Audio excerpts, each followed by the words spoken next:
What is going on, everyone? It is Tyler McKinney back here again. And today we're going to discuss 2021. Is that the year for MLFB?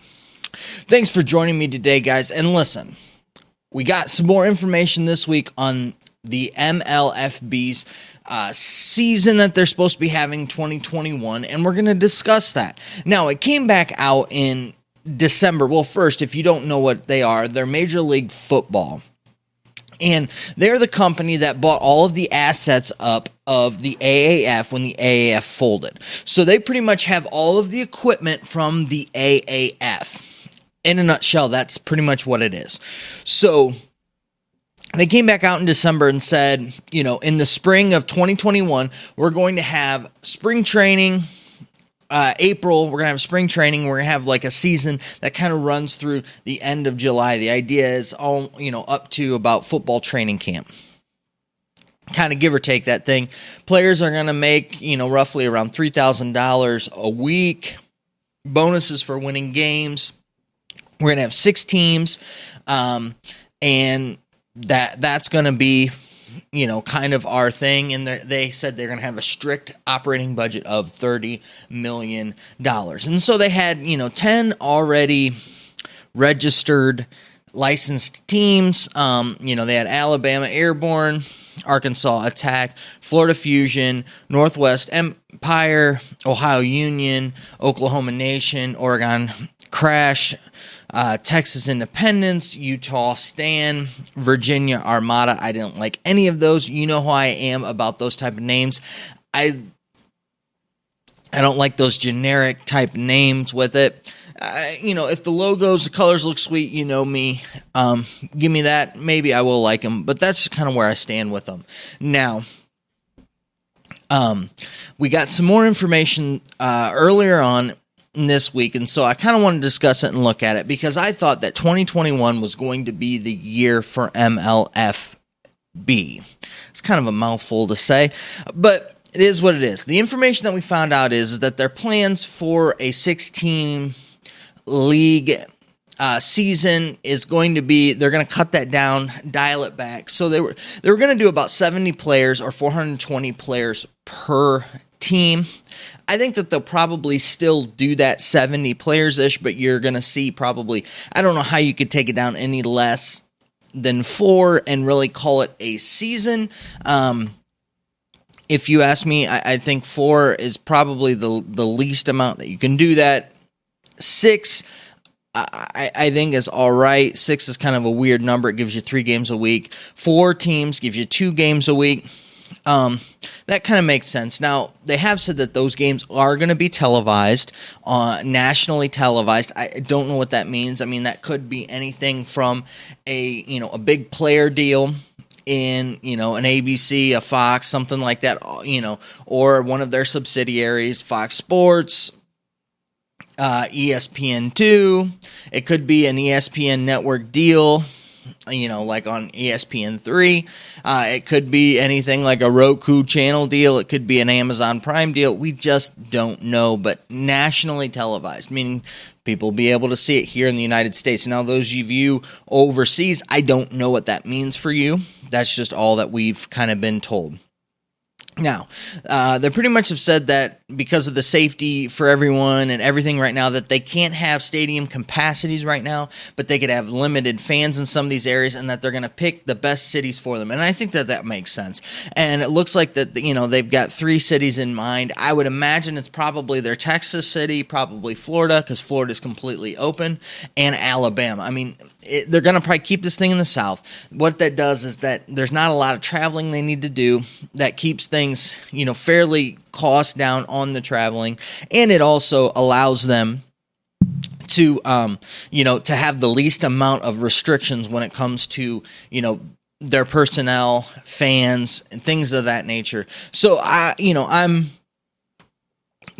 fairly confident that those will probably be the places where they will play. And if you notice this past year with football, those are the areas where a lot of, like, especially the NFL, and college football focused a lot of their attention was on the South, and they had a lot of their stuff in the South because they were able to do things in the South that they just weren't in a lot of other areas in the country.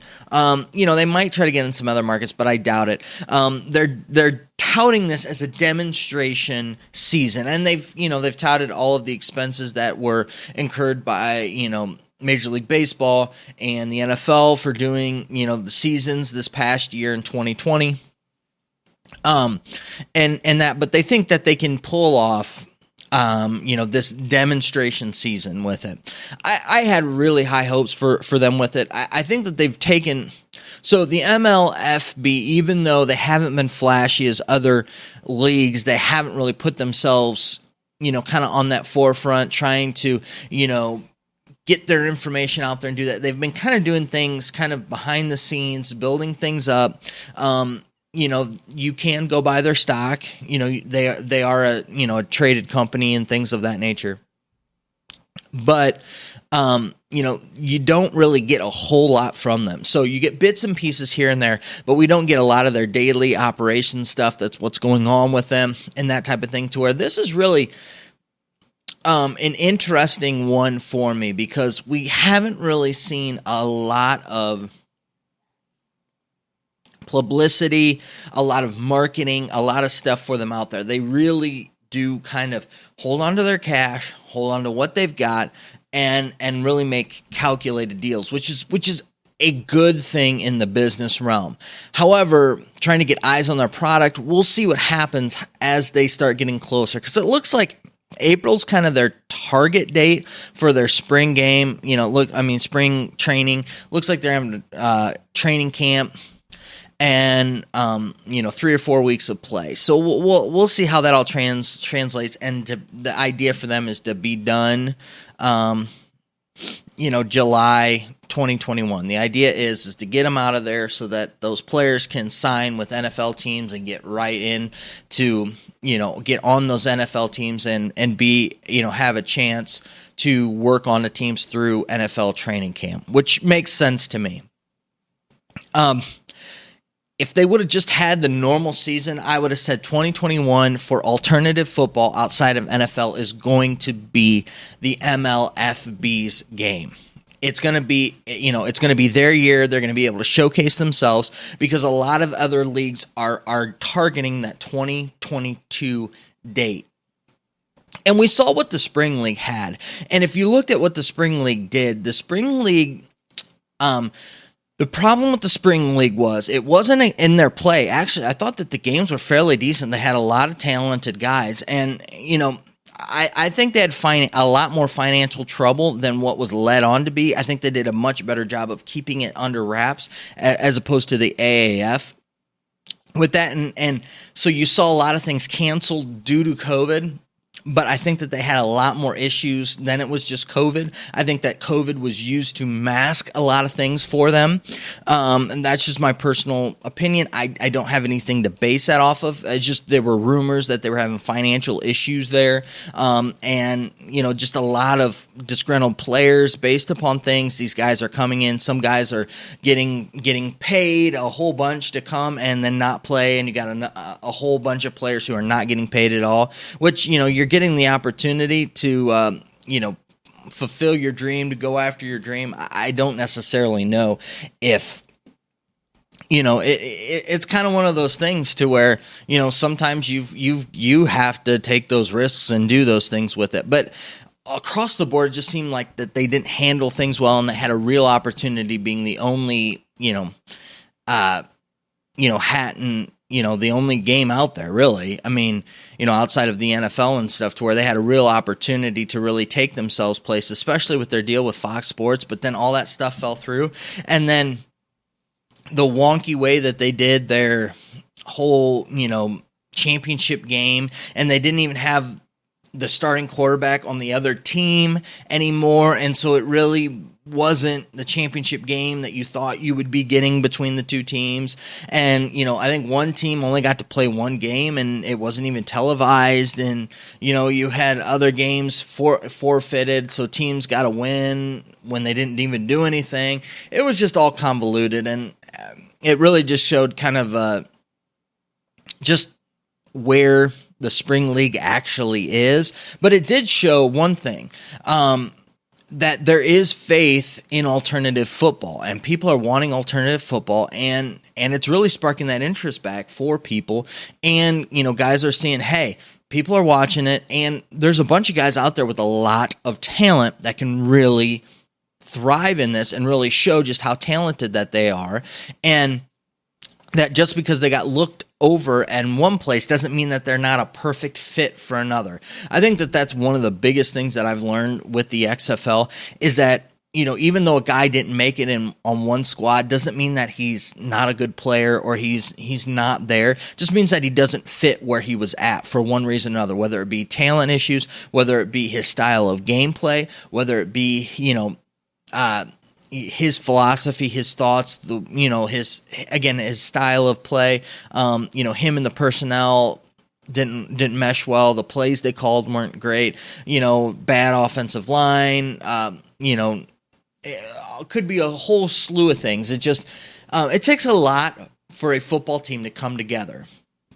And so, getting back to MLFB, I thought that 2021 was going to be a real showcase for them, and that they were going to really be able to come out there and make a name for themselves and really take the opportunity of being the only game in town and take it to the next level. Whereas now, with this demonstration season, we don't know the details of it. We don't know how many people, how many teams they're going to have, how they're going to do that.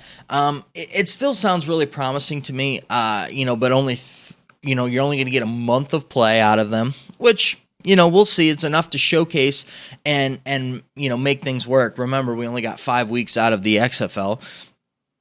So I think that that's definitely enough time. The question is one, how are the coaches going to coach? What type of football are they going to let the guys actually play football instead of, running these dumbed down versions of full on, football playbooks and things like that. And a lot of that stems from, are they going to have enough time to implement that stuff? It looks like the way that they're planning things out could be interesting. I don't know at this time that maybe for me, it might have been better for them to go, instead of doing a bunch of cities. Now, maybe they might have contracts with cities to do things, and it's just the easiest way to do that. For me, find a place in Florida, set up shop, and go from there. Run your games. My thoughts are, you run your games all in one day, and then you televise them later. And that gives the opportunity for, people to do that. I know people like their sports right then and there, but, you could run them all if you really wanted to on Saturday, and then, broadcast a game Saturday night and, 2 games on Sunday, or 2 games, Saturday night and, a game on Sunday, that type of a thing with it, and save money and be able to showcase more players. That's just kind of my thought. I don't necessarily know if that works, but moving from city to city, it seems to me that would cost a lot more, but maybe it might not. I think that right now, I think they're still trying to figure out that maybe, with the fans in the stands, that they'll get some money with even the limited amount of fans in the stands. I mean, it's one thing for the NFL to have limited fans in the stands because, that they're going to fill out the stadium. So if you can get 70,000 people in a stadium, well, now you can only get 15, you just lost all that revenue. To where if, we know that with some of these other, these alternative leagues, if you get 15,000 people in there, you're doing pretty good if you can get 15,000 people to a game. So if you've got, a stadium that's 50,000 people, 60,000 people, and you get 15,000 people to come, you can, that's maybe not necessarily a disadvantage for you, being limited to how many people you can have in the stands, because you weren't going to have a full stadium anyways. So,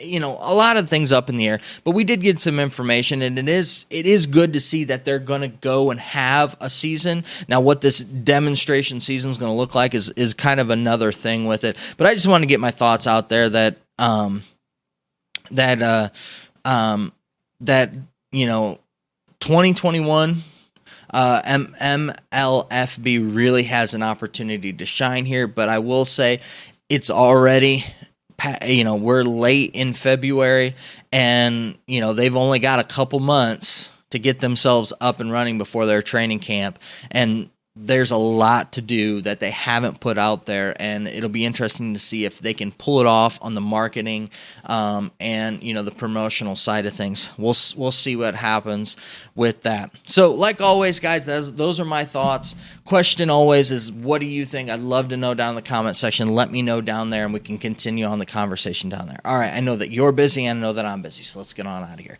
You have a good night. Bye.